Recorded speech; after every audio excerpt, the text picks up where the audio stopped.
Every day we face choices, some trivial, some life-changing. What if you could approach big decisions, like where to live or who to date, with the logic of a computer algorithm? Today, we're diving into Algorithms to Live By, a book that reveals how computer science can help us make smarter, less stressful choices.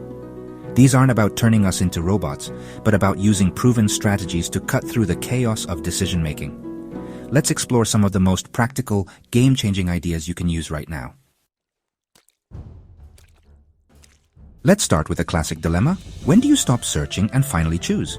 Whether it's an apartment, a job, or a partner, the fear of missing out is real. Enter the optimal stopping problem, or the 37% rule. Here's how it works. Spend the first 37% of your search just looking.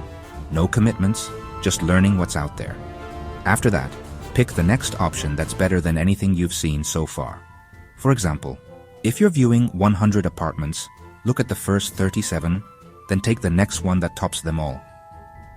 This rule isn't about perfection. It's about maximizing your odds of a great outcome. It applies to hiring too. Interview the first 37% of candidates, then hire the next standout. The math behind it is solid, and it gives you a clear point to switch from exploring to acting. Life rarely lets us see every option, so this rule helps you make the best choice with limited information.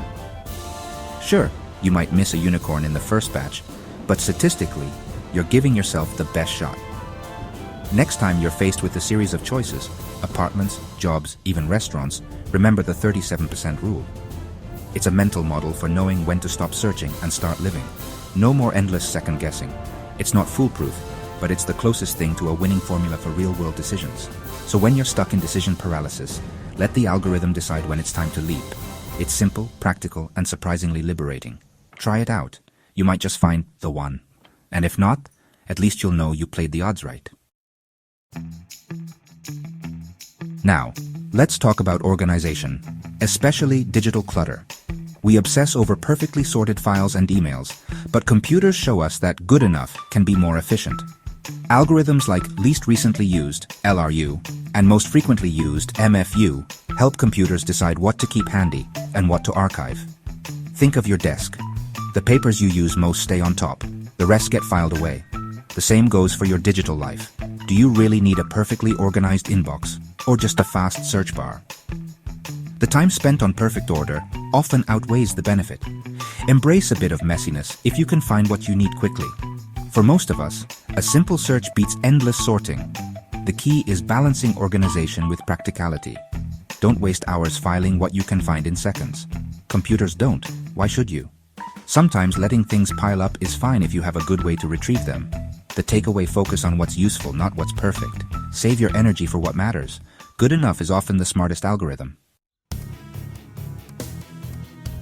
Ever feel like your to-do list is a never-ending traffic jam?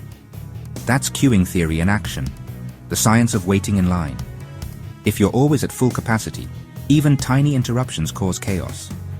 Systems, like servers, avoid running at 100% to stay responsive.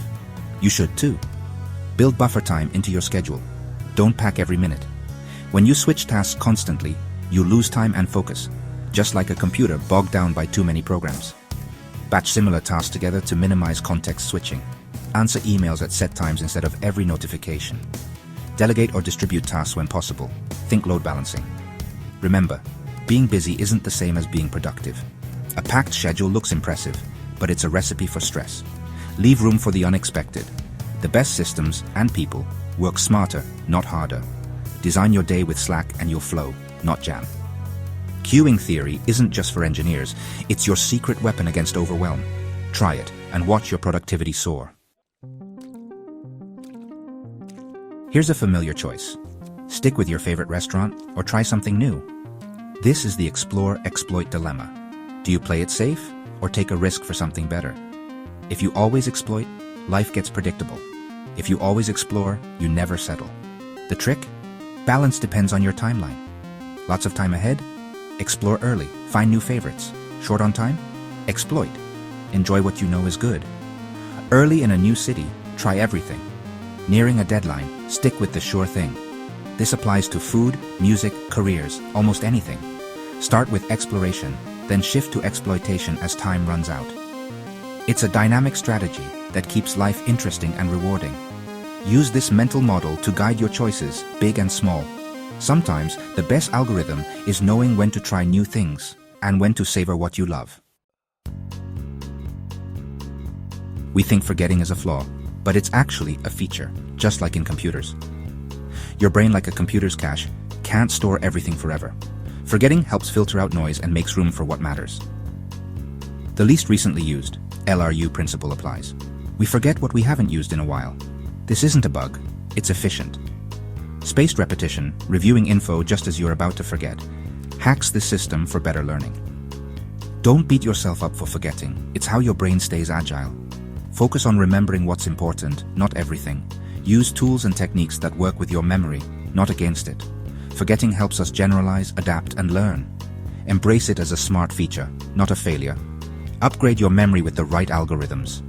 Sometimes, letting go is the best way to move forward. We've seen how computer science can transform our choices, time, and even our memory. These algorithms aren't about replacing intuition. They're about making life's tough calls a little easier.